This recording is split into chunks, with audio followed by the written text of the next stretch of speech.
So, a national food waste strategy. First of all, let's define what we're talking about. It's a huge amount. 1/3 of all the food produced on the planet is going in the garbage. What's with that? And I think in Canada, we're talking about $31 billion worth of food. That's the estimate of what's getting wasted. And that's just the tip of the iceberg, because if you get below there, you've got all of the resources that are required to produce that food. Starting off with your hard costs, you've got machinery and infrastructure, transportation, capital investments to produce that $31 billion worth of food. But then you've got the natural resources, which I think is even more heart-throbbing to think about, the water and the labor and the land and the energy that's put into producing $31 billion worth of food that's not getting eaten.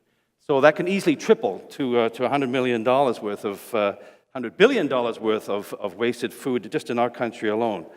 So what do we do with that? Well, I mean, does it belong in the landfill? I don't think anything belongs in the landfill, and that's probably a discussion for another topic, another session here. But where decomposing organic materials, of course, produce methane, and methane gas is 22 times more harmful to global warming, climate change than CO2. So, or even more, I hear back there. So it's something that we really don't want. So what do we do about it? Metro Vancouver has taken the lead, as you know, and introduced an organics ban. So we want to get those organics out of the waste stream, and we've been the first across the country to do such a thing. And the Natural Zero Waste Council is here to help and provide the tools to other regions and municipalities and local governments throughout Canada to try and get this organics ban spread across our country.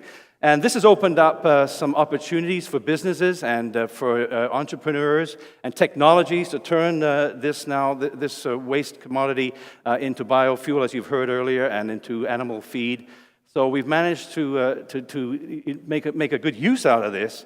But the sad part is half of those organics that go into the waste stream is food waste.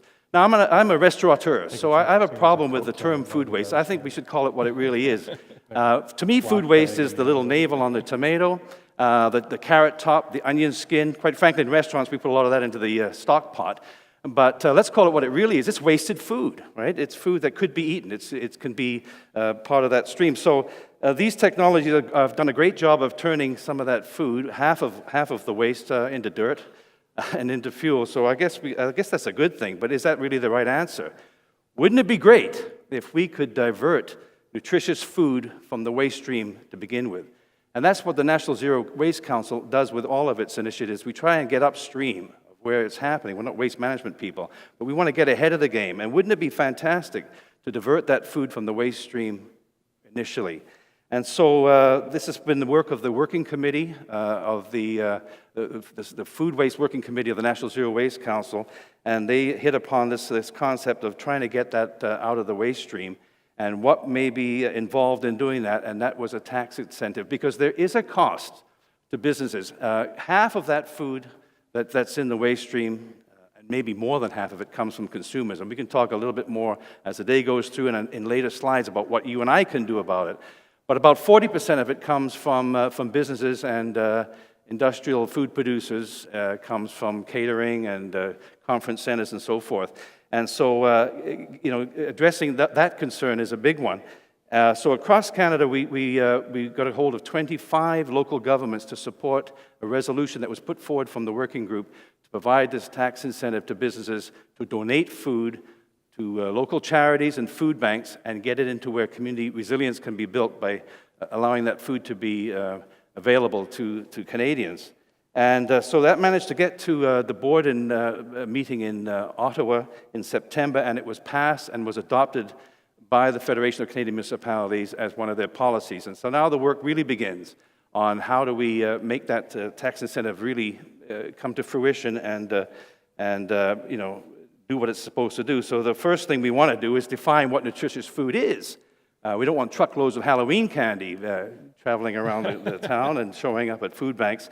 So we need the health organizations throughout the country to help us define what is the type of food that is nutritious enough that would be of benefit to these charities and food banks. And then we need to also keep it safe. We have to store it and make sure that it's kept in edible condition. And the third is clarifying the risk. One should never feel that they're going to be penalized for doing the proper thing. and there's a lot of excuses given that, oh, there's liability involved and so forth. So we want to dismiss that because provinces and territories do have the Good Samaritan Act, which absolves you from any concern. If you're doing the right thing, I think that's what you need to be doing, right?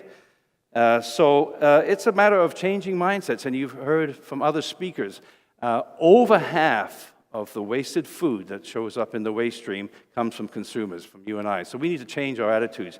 There's a website I ran across called Ideas for Leftovers.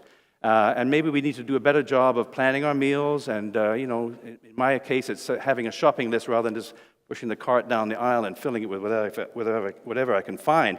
So there's a changing mindset to happen with consumers. But about that 40% of the wasted food that's in the food stream comes from these institutional producers. And that's the work that the National Zero Waste Council is trying to do with this tax incentive to try and get that turned around and get businesses to cooperate and have that food come out of the waste system. So there you have it. I believe the red light's on, and that's all I have to say. Thank you very much.